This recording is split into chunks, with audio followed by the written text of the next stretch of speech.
Just as a disclaimer, we want you to know that some of the movies that we will be reviewing were shot in a different time and era where people of race and sex were not treated equally. We understand this and hope you do too. The movies or anything that happened on the sets are not the views of this podcast or what this show is intended to be all about.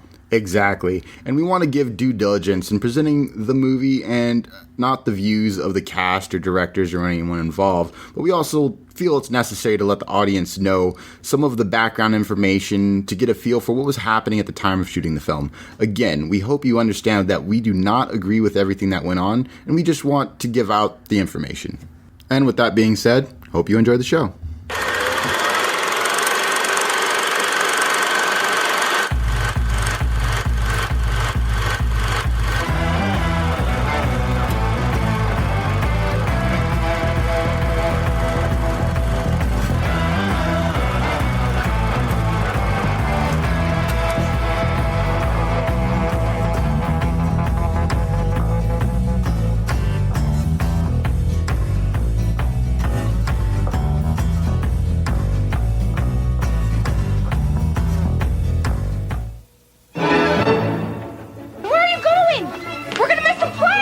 When the McAllister family left on their Christmas vacation... Did we miss the flight? No, you just made it. Yeah! They forgot one small thing. Have yourself I have a terrible feeling. Christmas. Did you lock up? Let yourself be light. Do we set the timers on the lights? Mm-hmm. What else could we be forgetting? Our troubles will be ours. Kevin! Home Alone. Police in the northern suburbs are on the lookout for a pair of burglars who are calling themselves the Wet Bandits. We know that you're in there. It's Santa Claus and it's Elf. Get off my property. This is my house. I have to defend it. Where's your mother? My mom's in the car. Where's your father? He's at work. What about your brothers and sisters? I'm an only child. Where do you live? Can't tell you that. Why not? Because you're a stranger. He's a kid. I mean, what can a kid do to us? Kids are stupid. I know I was. You still are, Marv. This is it. I don't care if I have to get out on your runway and hitchhike. I am going to get home to my son. Yes! Where are you, you little creep? I'm gonna kill that kid! Why'd you take your shoes off? Why do you dress like a chicken? Gus Polinski, Polka King of the Midwest. If you have to get to Chicago, we'll gladly drive you. Hey, guys. Yesterday, he was just a kid. But tonight, he's a home security system. You guys give up or you're thirsty for more? From John Hughes. You know, I got a feeling this is going to be your best Christmas ever. A family comedy without the family. Home Alone. Are you here all alone? I'm 8 years old. You think I'd be here alone? I don't think so. Directed by Chris Columbus, coming November 16th. Hey guys, welcome back to episode 2 of the 12 Days of Christmas movies. Today we'll be talking about one of my favorites, and I know one that Terrence is about the same age as, Home Alone. So, Terrence, let's take it away. It's one of my favorites too, by the way. Love this movie. Home Alone, Day 2 of the 12 Days of Christmas. Release date. Not Home Alone 2. Home Alone. I know, Home Alone. Also. Day 2. Okay. Release date, November 16th, 1990. So I'm just a couple months older than this movie. That is funny. Budget, $18 million. And if you look at inflation, that's $35.4 million today. Opening weekend, $17 million. We're looking at $33.6 million in today's money. And then we get gross USA. This is where the numbers start getting pretty big. So gross USA, we're looking at $285.7 million, which is $562.6 million in today's money. And then we get cumulative worldwide gross. It was a whopping $476.6 million. And this movie in particular broke the Guinness Book of World Records for highest grossing comedy. And that's a feat, just because typically comedies, like, even if they do really well, they typically don't break certain numbers. You said doo-doo. Yeah, and it's more than just a Christmas movie. It's a comedy. It's a family movie. Absolutely, so yeah. I think it had more appeal to a lot of people. That's why everybody went to see it. Exactly. But it definitely was a comedy for sure. But yeah, it had all those underlying things too. And so if you look at the inflation numbers, that's $938.5 million. You're closing on $1 billion in today's money. Pretty much. This was directed by Chris Columbus, and this was written by John Hughes. The technical specs, we're looking at a runtime of 1 hour and 43 minutes. The sound mix is Dolby. This is in color. The aspect ratio is 1.85 by 1. The camera is Airflex 35 BL4. The lavatory it was edited in was Deluxe Hollywood, USA. The film length, we're looking at 2,805 meters. The negative format is 35 millimeter. Cinematographic process spherical, and printed film format 35 millimeter. And now for the awards, and we have awards. Academy Awards USA 1991. It was nominated. No winners for Academy Awards, but it was nominated for Best Music Original Song, John Williams for the music, and Leslie Brucey for the lyrics for the song Somewhere in My Memory. And Best Music Original Score, John Williams. I was going to say, is there anybody else that could potentially pull that off? Right. Then we have the Golden Globes, USA 1991. Nominated Golden Globe, Best Motion Picture, Comedy or Musical. Best Performance by an Actor in a Motion Picture, Comedy or Musical, Macaulay Culkin. American Comedy Awards, USA 1991. Now, here's where we start seeing some wins. They won the American Comedy Award for Funniest Actor in Motion Picture, leading role, Macaulay Culkin. And then we have the BMI Film and TV Awards 1991. So I did look a little into this. BMI stands for Broadcast Music Inc. And so this award pretty much just highlights music and stuff in different categories. So the BMI Film and TV is one section of awards. They also have a section for pop music, which was when the BMI Awards were originally founded in 1952. They had the BMI Pop Awards, and then they also have like BMI Gospel Awards, country, hip hop, and so on and so forth. So they have a bunch of different smaller award ceremonies for different types of music. So this one won the BMI Film Music Award. Obviously, the winner was John Williams. British Comedy Awards 1991. Winner, British Comedy Award, Best Comedy Film. Casting Society of America, USA 1991. Winner, the Atrios. Best Casting for Feature Film Comedy. Jane Jenkins and Janet Harrisonson. Let's pretend I got that right. Chicago Film Critics Association Awards 1991. Another winning. CFCA Award, Most Promising Actor, Macaulay Culkin. What happened there?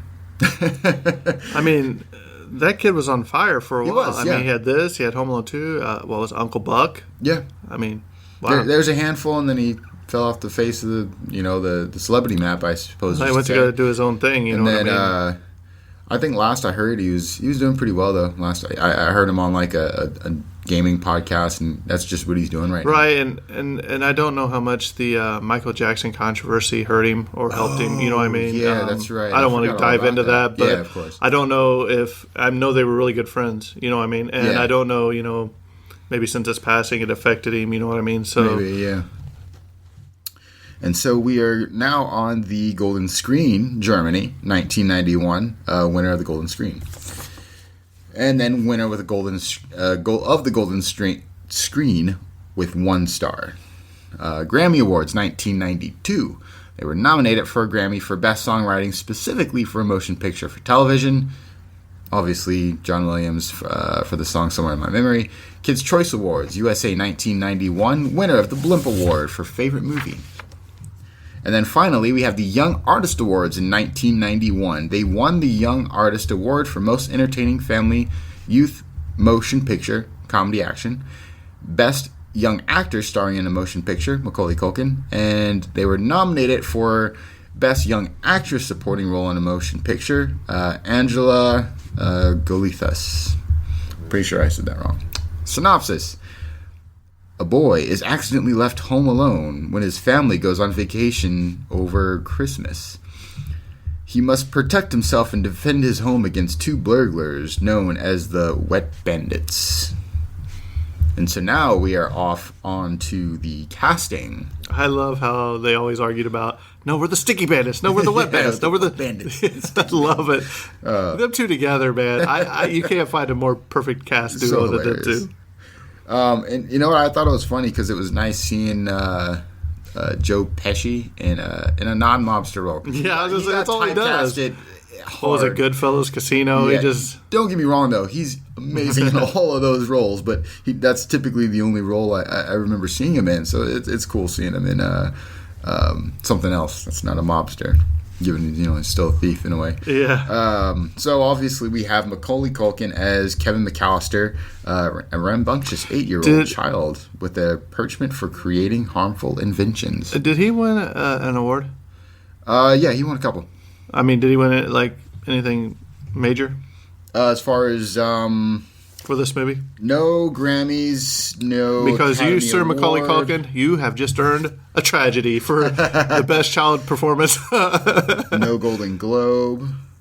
Yeah, he didn't win any. He's getting a tragedy, man, because the stuff that kid did, I think he did what every little boy imagines. You know what I mean? Like robbers were coming. So yeah. Right.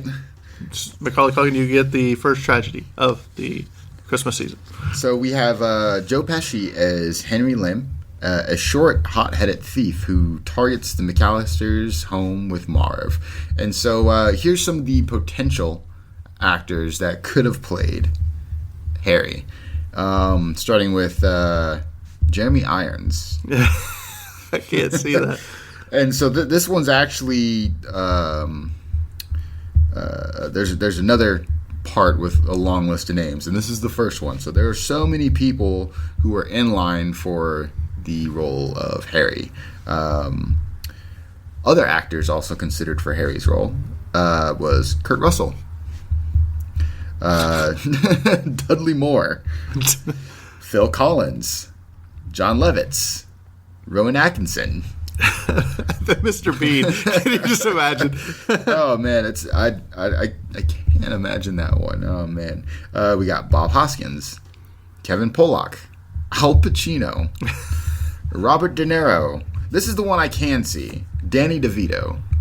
Because him and Joe Pesci are kind of the same person. I think if they had a doppelganger, they would probably be the same person. Michael Biehn, James Caan, Kelvin Kline, Tommy Lee Jones, Ray Romano, John Stamos, Brad Garrett, and Gene Hackman. Those were all the actors that could have potentially played Harry. So many for just that. But once you see these two in action, it's hard to see anybody else in those roles. Except Danny DeVito. And maybe a couple of the other ones that you're going to talk about. So then we have Daniel Stern as Marv Merchants. My favorite. A tall and dim-witted thief who targets the McAllisters' home. Oh, so he's Terrence. Michael Richards. Which is Kramer from Seinfeld. Yep, Could have played it with just the hair and everything. I could see it.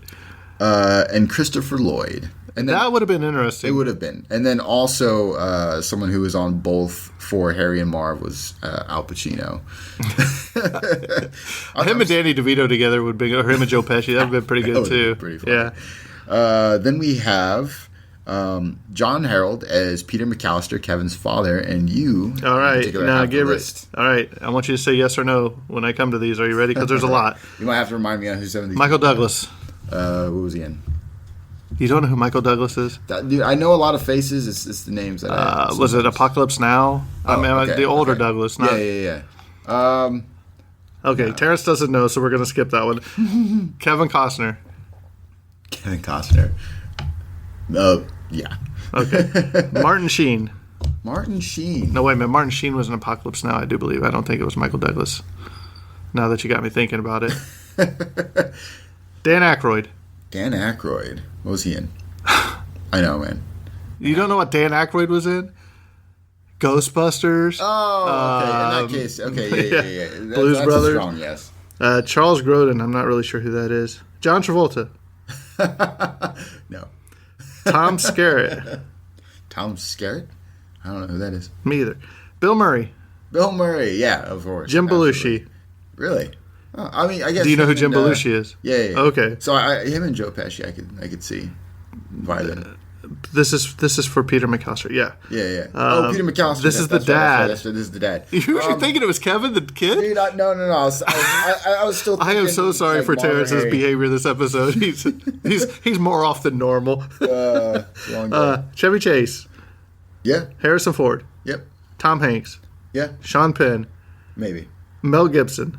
No. Sylvester Stallone. No. Boy, can you imagine if it was him and he found out that the burglars were there and he just came back. Christopher Lloyd. Yeah. Rick Moranis. Dennis Quaid. Dennis Quaid, huh? That'd be a good one. Yeah. Jack Nicholson. No, he'd have to play like a grandpa. John Goodman. I can see John Goodman for sure. Robin Williams. Oh, yeah. I think Robin Williams could have played anything he wanted to. That's very true. Mark Lynn Baker. Ooh, I have no idea who that is. I know who he is, but I'm drawing a blank. Steve Martin. Oh, man. That'd been That would have been a good one. Alan Thicke. That would have been okay. What's he in? Oh, man. You had to say that. It's coming to me. Bruce Willis. Wait, what? Earth to Terror. Bruce Willis. Bruce Willis? Oh, yeah. Okay, we're just moving We're still on to the going next on. name. Yeah. I thought you were using Bruce Willis to tell Bruce me. Willis. If I don't know who it is, we're moving on. Bruce Willis. Nah. That's right, because Bruce Willis doesn't do Christmas movies, and Die Hard isn't a Christmas movie. Boom, boom. Tony Danza. Who's the boss? Tony Danza. Wow. All right. Dave Thomas. Dave You know, the founder of Wendy's. Robert Hayes. Oh, this would have been a good one right here. John Ritter. Okay, yeah. Yes, definitely. Ed O'Neill. Married with Children. Oh, yeah, for sure. Jeff Daniels. Jeff Daniels. Oh, come on. Tell me you know who Jeff Daniels is. I probably know who Jeff Daniels. Dumb and Dumber. Oh, yeah, for sure. Yeah. And Arnold Schwarzenegger. We're all considered for the role of Peter McAllister. Oh, man. Arnold, yes or no? No, I'm gonna go no. Because I figured the role's not for him, but he has done fatherly roles in comedies. And we'll talk about one here in one of the 12 Days of Christmas. Yep. But I don't think you could put somebody that was cast as an action hero like Bruce Willis, Sylvester Stallone, or Schwarzenegger and put him into this role because. And especially like Commando with Arnold Schwarzenegger, if somebody does something to his daughter, or takes his daughter, then he's coming for you. And Marv and Harry wouldn't have to worry about anything because they probably wouldn't be alive much longer. Right. All right, continue on, son. That's like, who's his father? Oh, Liam Neeson. Yeah. Can you see? You know what he calls? He's like, hey, this is the wet bed. I will find you and I will kill you. That's it for the. that was okay. So that was it for. Yep. So we are at Catherine O'Hara, who played Kate McAllister. Oh, man, I love her. Kevin's mother and Peter's wife. And she was also in Beetlejuice. Yes. Beetlejuice. Amazing actress. Beetlejuice. We have Robert Blossom playing as Marley, Kevin's elderly neighbor. We have Angela Gothalis as Leanne McAllister, Kevin's elder sister. Devin Rattray as Buzz McAllister, Kevin's eldest brother, in this movie who too. often gets him into trouble. And he ate his last slice of cheese pizza. Kevin ate his pizza. And so there's two actors who were also considered for this role. One being River Phoenix, and the other being Keanu Reeves. Can you imagine? Oh, man, that'd be good too. Yeah, it would have. We have Jerry Baman as Uncle Frank McAllister, Peter's older brother and Kevin's uncle. Terry Snell as Aunt Leslie McAllister, Kevin's aunt to Uncle Frank's wife. Hilary Wolf as Megan McAllister, Kevin's eldest sister. Larry Hankin as Officer Balzic. Let's see. We have John Candy as Gus Belinsky. And you know what? Me and Terrence were sitting here, and I was going through some notes, and I said, John Candy. I was like, John Candy was in this film? And Terrence was like, I don't remember him. He has a small cameo role in this film, and it's an important role. Oh, yeah. And I totally forgot about it. Might as well throw out the fact while we're... Well, let me go ahead and throw out the fact. Well, it's when Kevin's mom's trying to get back home. Yep. And she runs into him, and he's a polka player. Yep. Which he did this role for free. Yeah. And he improvised all of his lines. And it's absolutely. And I think it's when they're in the back of the truck and he's delivering her, you know what I mean? Yeah. And me and Terrence just sit here and listen to the clip. It's only about a minute long. Yeah. But to hear him say that about going, he's like, yeah, yeah, it's this kind of stuff happens to kids. He's like, I once left my son at a funeral home. He's like, yeah. He's like, and he's just like, don't worry, they'll get over it. He's like, 6 or 7 days he would speak again. And all this. 6 or 7 weeks. Yeah. And she's like, maybe we shouldn't talk about this. He's like, yeah, well, you brought it up. So it's just so perfect. You know what I mean? It's hilarious. Oh, great. Oh, man. All right. So we have, where are we? Michael C. Morona as Jeff McAllister, Kevin's older brother. Kristen Minter as Heather McAllister, Kevin's eldest cousin and the daughter of Uncle Bob and Aunt Gertrude. Diana Camperu as Sandra McAllister, Kevin's eldest cousin and second daughter of Frank and Leslie. Jedediah Cohen as Rob McAllister, Kevin's elder cousin and older son of Frank and Leslie. Karen Coughlin as Fuller McAllister, Kevin's youngest cousin and youngest son of Frank and Leslie. Cinta Moses and Tracy McAllister, Kevin's eldest cousin and eldest daughter of Frank and Leslie. If you guys are somehow following along with this giant, enormous family. Anna Stolsky as Brooke McAllister, Kevin's youngest cousin and youngest daughter of Frank and Leslie. Jeffrey Wiseman as Mitch Murphy, 8-year-old neighbor whom Heather mistakes for Kevin during the head count. Yeah, because he's in their van, going through the luggage order, and she counts him on the head. Virginia Smith as Aunt Gertrude, Kevin's aunt, wife of Uncle Rob, and mother of Heather and Stefan. Matt Dorothy as Stefan, Kevin's eldest cousin, son of Rob and Gertrude. Ralph Foodie as Gangster Number 1, Johnny, and Angels with Filthy Souls. Michael Gudio as Gangster Number 2, Snakes, and Angel and Angel with Filthy Souls. Ray Toller as Uncle Rob's Kevin's uncle, the younger brother of Pete and Uncle Frank, the father of Heather and Stefan. Billy Bird as woman in airport named Irene, who sells Kate her ticket to Dallas. Bill Irwin as man in airport named Ed, Irene's husband, who agrees to the ticket sale. Then we have Gary Becker as officer number 1, Alan Wilder as Scranton ticket agent, Hope Davis as French ticket agent, and finally Ken Hudson as Hudson Campbell as Santa. Hey, now one quick thing. You're talking about what was the name of the movie that Kevin was watching on TV, Angels with the Filthy Soul or whatever. Yeah. It's not a real movie. It's completely made up for this movie. And I was like, man, I'd really like to watch that movie. You know what I mean? It's not a real movie. I thought it was a real movie when I was a kid. So for the longest time. I thought till this day. I was just about to drop the punchline of like, I was today years old when I found out. So we're going to be, there's a lot of stuff for this movie. So we're going to be jumping back and forth through notes, talking about the movie and all that. So basically what we have is a group of a family that's getting ready to go to Paris for the holidays. How would you like to be that? Hey, we're just going to go out of the country to Paris to celebrate our Christmas. I don't know what jobs they have to do that. Because they have this ginormous family, and they're like, yeah, let's do. Did you ever see that thing that says, I wonder what his parents said to afford this house and light up the Christmas lights when even they're not at home to pay the electric bill and all that. You know what I mean? Big house, Christmas lights, trips to Paris. So, but one thing early in the movie you'll notice is that when I think it's Kevin's dad is cleaning off the table, he actually throws Kevin's plane ticket into the trash. So that explains throughout the entire movie why there was an extra ticket at the at the thing and all that, because you actually see it. So the director Chris Columbus sold Steven Spielberg the scripts for Gremlins in 1984 and The Goonies in 1985, but his career didn't really take off until the massive success of this film. Well, I wonder why. If you're selling those kind of scripts, I mean, no wonder it hasn't taken off. Giving away your gold.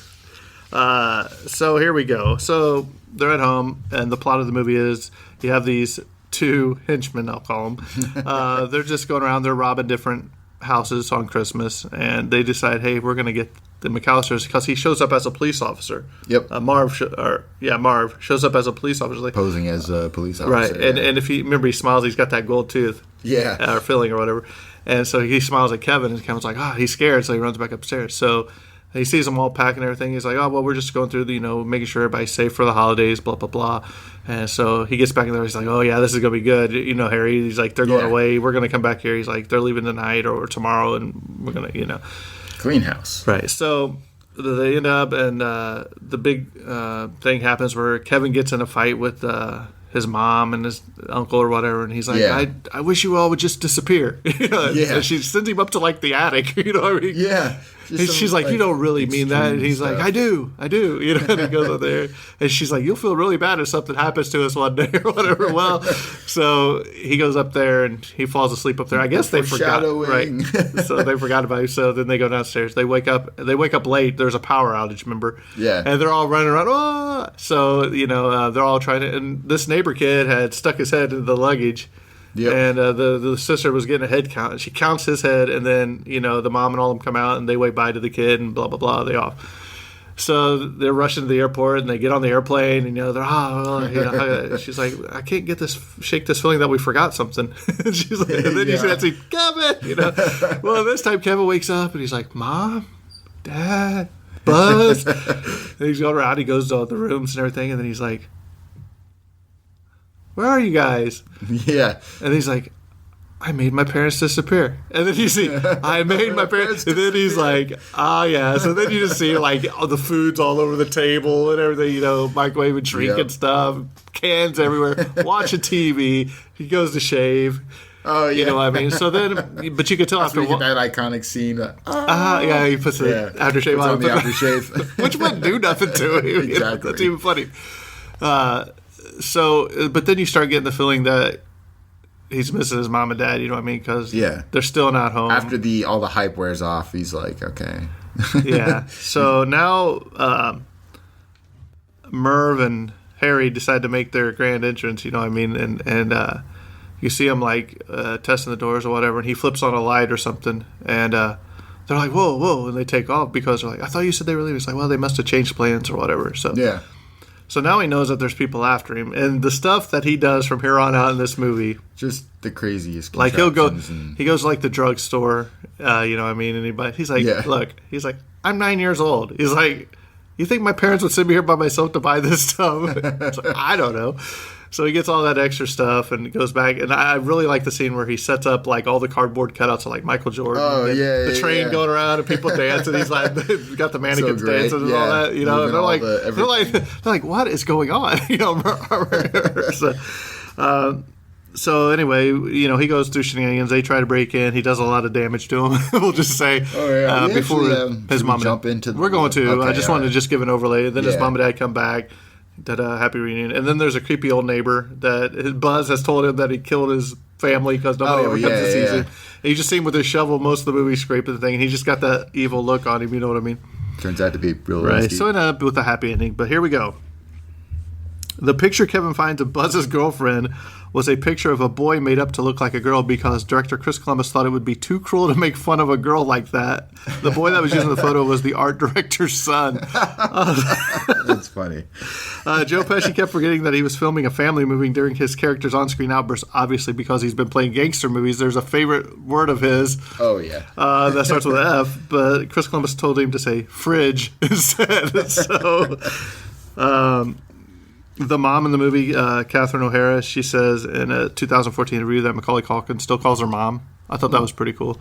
That's pretty cool. There's a lot of... it's a John Hughes movie, so there's obviously improvised lines. Oh, yeah, of course. So the improvised line of, you guys give up or are you thirsty for more was totally improvised by Macaulay Culkin. Nice. Which is pretty good for a 9-year-old kid. Oh, yeah. Joe Pesci and Daniel Stern. They could care less about this movie. They were indifferent to the movie, so... during shooting, they gave over-the-top performances. Neither one of them believed that this film would become a massive success, but I think that's what made it a success is because they were over the top, especially with their antics and their facial expressions. Let's see here. Macaulay Culkin actually drew the map that his character uses to set up the traps. Remember the little running pattern? I remember that. That's cool. You talked about Some that personal already. Flair. During a rehearsal, remember Harry attempts to bite Pete Kevins? Oh, yeah. He actually bit him, and he says he has a small scar on his hand now. That's funny. That's really funny. Right. They said when Macaulay Culkin was filming, he was only 9, so when he got tired, he just lay down on set and go to sleep on the ground. I was like, why not? That would be Terrence you'd be talking to. Let's see. John Williams, the great composer, stepped in when the original composer backed out. The filmmakers never thought they could get Williams, but he saw an early cut of the movie and was enchanted. So if John Williams... About a lucky break. Oh, also, this is considered a traditional movie, Christmas movie in Poland. It is the most popular show during the Christmas season in Poland. Oh, wow. I will say it's like, that's a pretty big win. Be like, man, we lost our composer. Well, who'd you get to replace him? Some guy named John Williams. John Williams. Yeah. They'd even be better. Some guy named John Can you imagine? Williams. Can you imagine John Williams being like, yeah, I love this movie. And you're like, right? Yeah. As soon as you guys done, I love it. When Kevin finds the Playboy magazine, remember, he's looking through it, he's like, the pages were actually taped together so he couldn't see anything. That's funny. Yeah, I thought that was funny. He was only allowed to work 5 hours a day because of the child labor laws. Of course. So the crew planned out the scenes around the schedule, putting him on camera alone a lot. So, okay. All right. I mean, that works when he's the only actor, or in that scene. Yeah, that's true. There is a legend. The legend that Elvis Presley actually appears in this movie. Huh. Many of those believe that Elvis is still alive maintain that the heavily bearded man standing in the background of the scene where Mrs. McAllister is shouting at the desk clerk just before she meets John Candy is Elvis. Huh. I like to see that. Huh. Oh, by the way, one you forgot about Santa Claus in this movie? Chris Farley auditioned for it. Oh, man. I can see that. I love it. Because Santa's living in a van down by the river. Down by the river. That's stupid. One thing I think about is, that stupid statue they have out in front of the house? Yeah. The pizza delivery, it's hit like 4 or 5 times, but the pizza delivery guy, I know, nails it twice. Yeah. I think the police officer hits it, and there's one more that hits it. The airport shuttle hits it. Oh, yeah. So they all hit the stupid, statue. Yeah, I just thought that was pretty cool that it was just left in there. The role of Uncle Frank, I don't know if you hit this, was Kelsey Grammer. Oh, okay. Audition for it. The evil furnace in the basement was done by 2 guys with fishing line and flashlights. What's really funny is that scene gave me an unnecessary fear of basements. Because I was completely fine with basements when I was a kid, and I saw this movie, and I remember my grandparents' place. They pretty much some of my other family had basements, but that's the one I remember where if I had to go down there and get something, I would hurry up and get it and go because I saw this movie and I'm like, oh no, I'm scared of the basement. Well, and you see this in a lot of movies now. I think Frailty was one, and I think. Mother was one, which I don't recommend. That movie was terrible. Oh, yeah. What was the other one? Mr. Mom, when he overloads the laundry and he's down there fighting it with the sword. So it's a lot of movies deal with the evil basement now. To promote a stronger Christmas feel, red and green are major reoccurring colors in this movie. Kind of like The Sixth Sense for red. I think Macaulay Culkin has a red sweatshirt he wears all the time. But it's almost in every scene. The furniture, the clothing, the food containers, and all the wallpaper. So I noticed the wallpaper. Right. Huh. Christopher Columbus. Chris Columbus was previously hired by John Hughes to direct National Lampoon's Christmas Vacation in 1989. However, after meeting with Chevy Chase, it became clear to Columbus that the two of them would not get along, so he asked Hughes if there was any other project he could work on instead. Wow. Home Alone was one of those options that was given to him.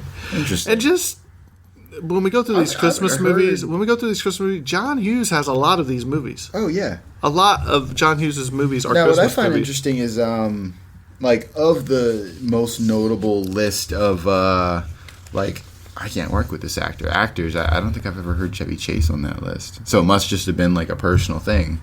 Right. Because you get, some big notable ones, nobody really likes working with Bruce Willis. Right. But he's a great actor, but no one likes working with him. Yeah. I haven't heard anything about Chevy Chase, so that's interesting. Joe Pesci once told Entertainment Weekly that Mac is not like a 9-year-old. He's an old man already, because I guess he was so professional even at 9 years of old. Huh. Oh, his Macaulay Culkin stunt double? He was a very short 30-year-old man. Terrence, you could have a job. I'm not that short or kid looking. Yeah. The concept of this movie originated during the filming of a scene in Uncle Buck, which Macaulay Culkin plays a character who interrogates a would-be sitter through the letter opening in the front door. The first scene of this that was filmed was the toothbrush scene. Yep. And the last scene that was filmed was Kevin running through the water-filled basement. It was at a local high school swimming pool. Huh. Oh, no, it's when Kevin is buying a toothbrush. It was the first one, not the one he was brushing his teeth. Sorry. We're going to talk about some of the stuff that Herb and Marv went through and the pain that they went through, the facial expressions. But at the end of the movie, when it's snowing outside on Kevin's house, it was actually mashed potato flakes. That's great. You just sit there with you have your mouth wide open. All right, so here we go. One other thing. Cinematographer Julio Macat used A Christmas Story from 1983 as an inspiration for the look of this film, and I wonder if that'll be one of the movies we discuss later on. Might be. Let's see here. Here we go. The ornaments on which Marv steps on was actually candy. Oh. But when you see him step on those, because Macaulay Culkin smashes all those and puts them on the ground, yeah, and he climbs through that window, and if you've ever stepped on a Lego or a little piece of glass, and you step on those things, it changes your life. Oh, yeah, for sure. And I just cringe every single time I see it. And then he's like, and he starts running through there. And he's he's like, I'm going to kill you, kid. I'm going to kill you. A lot of the stuff that they go through is just like, ooh. But see, by this time, he's already barefoot, because I think he tries to go up the stairs, and he's put tar on the stairs. Remember? That's when his boots get stuck. And then he steps, his sock comes off, and then he steps on that nail. Yeah. And I just feel the pain, man. Yeah. You can just feel it. Let's see here. All right. So, Daniel Stern wore rubber feet for his barefoot scenes, similar to Bruce Willis and John McClane in Die Hard, which isn't a Christmas movie. All right. So here we go. Are you ready? Here's some of the stuff that they went through. And ever since the film's release, fans have had quite a suspension of disbelief. How could a man really be hit square in the face with a steam iron and walk away unfazed? What kind of permanent physical damage would a blowtorch to the head really do? Dr. Ryan St. Clair of the Weill Cornell Medical College diagnosed each of the injuries in the film. And here we go. The injury, the BB gun to the forehead. Classic air-powered projectile weapons typically have muzzle velocities of 350 feet per second or less.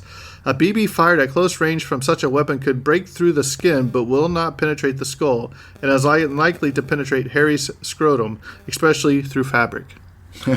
So there you go. The injury, the iron to the face. I don't care. That is that scene.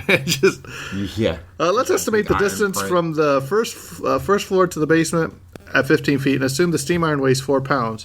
And note that iron strikes Marv squarely in the mid-face. Yeah. This is a serious impact with enough force to fracture the bone surrounding the eyes. This is also known as a blowout fracture and can lead to a serious disfigurement and debilitating double vision if not repaired properly. Oh, man. So I think what you're going to come to this once we get through all these is they probably shouldn't be alive. Yeah, pretty much. The injury, handling a burning hot doorknob. Yeah. The doctor's diagnosis, if this doorknob is glowing visibly red in the dark, it has been heated to about 751 degrees Fahrenheit, and Harry gives it a nice strong 1 to 2 second grip. By comparison, 1 second of contact with 155 degree water is enough to cause third degree burns. The temperature of that doorknob is not quite hot enough to cause Harry's hand to burst into flames, but it's not that far off. Assuming Harry doesn't lose the hand completely, he will almost certainly have other serious complications, including a high risk for infection and contracture, in which resulting scar tissue seriously limits the flexibility and movement of his hand, rendering less than 100% useful. Kevin has moved from defending the house into sheer malice, in my opinion. That's a great little side comment. The injury, the blowtorch to the scalp. Harry has an interesting reaction to having a lit blowtorch aimed directly at his scalp. Rather than remove himself from danger, he keeps the top of his skull directly in line of fire for about 7 seconds. What was likely a simple second-degree skin burn is now a full-thickness burn likely to cause necrosis of the calvarum, or the skull bone. This means the skin and bone tissue on Harry's skull will be so damaged and rotted that his skull bone is essentially dying and will likely require a transplant. Wow. The injury, walking barefoot on Christmas tree ornaments. Walking on ornaments seems pretty insignificant compared to everything else I've seen so far. If I was Marv, I'd be more concerned about my facial fractures. I wouldn't even feel that, to be honest. Right? The injury, the paint can to the face. Assuming the paint can is roughly 10 pounds, or is full and roughly 10 pounds, and the rope is 10 feet long, Marv and Harry each take a roughly 2 kilonewton hit to the face. That is easily enough to fracture multiple facial bones. It is probably going to knock you out cold. Also, I wouldn't expect either of the Wet Bandits to walk away from this with all of their teeth. Yeah. Which I don't think he does. No, remember, because he loses that gold tooth. Because that's how Kevin knows who it is. The injury, the shovel to the back of the head. Seriously, at this point, Marv and Harry have both suffered potential crippling hand and foot injuries. Harry has proved to be nearly impervious to burns and both managed to retain consciousness after taking a flying paint can straight to the face. Suddenly, a frail elderly man appears and weakly slaps them in turn with a flimsy aluminum Home Depot snow shovel, and somehow this is too much for them and they collapse. The movie was way more believable when I was 8. So, the only explanation... There you have it from the doctor.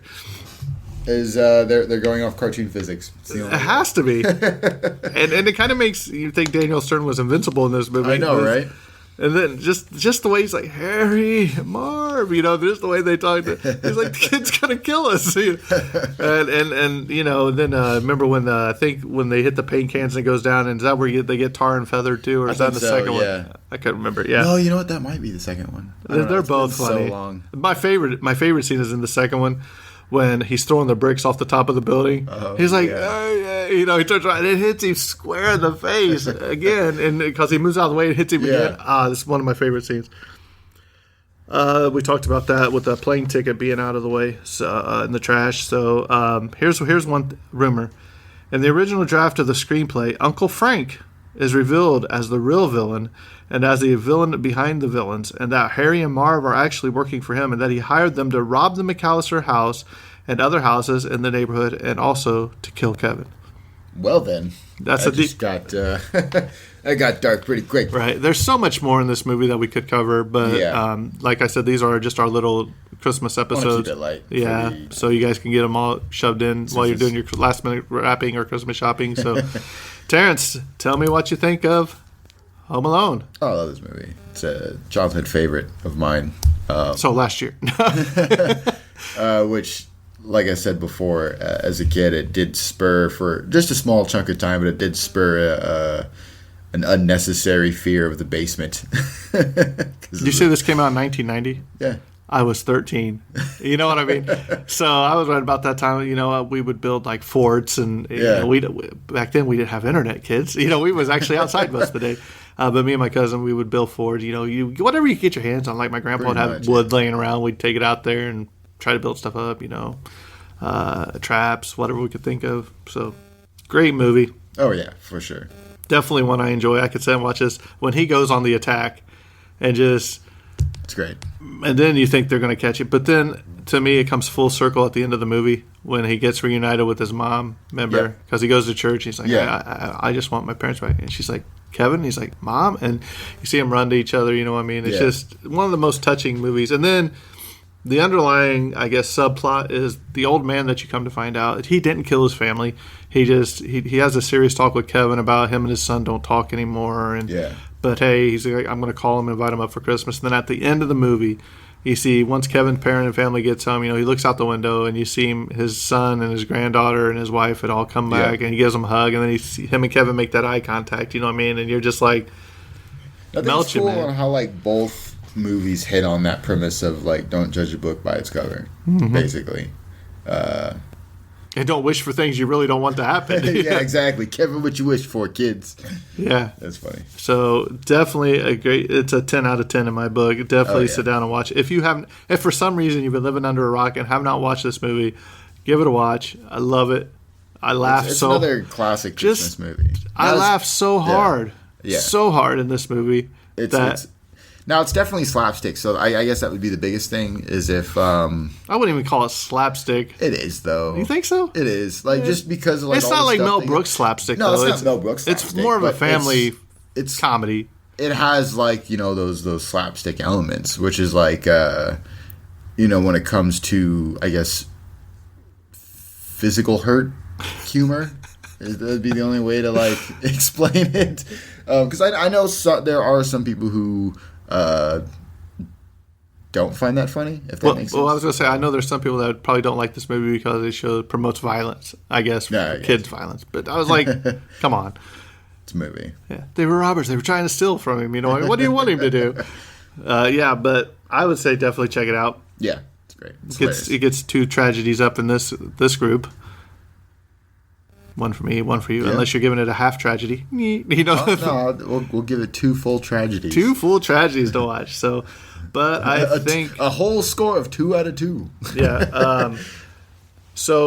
That we're coming down to the end of this episode. So I need to look and see real quick while Terrence wrangles on for a minute to see what the next movie is. Yeah. So. Hope you guys are enjoying the second episode. So Terrence is way to stall time. Terrence, way to stall time. So okay, so be prepared for tomorrow when we talk about A Charlie Brown's Christmas, another one of my favorites. So episode 3 will be classic. A Charlie Brown Christmas. So thanks for.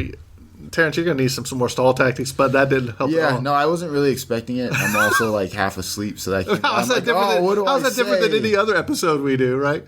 Then let's say 3/4. All right, well, more than usual. I think that's a wrap. And that being said, we're coming to a close and cut.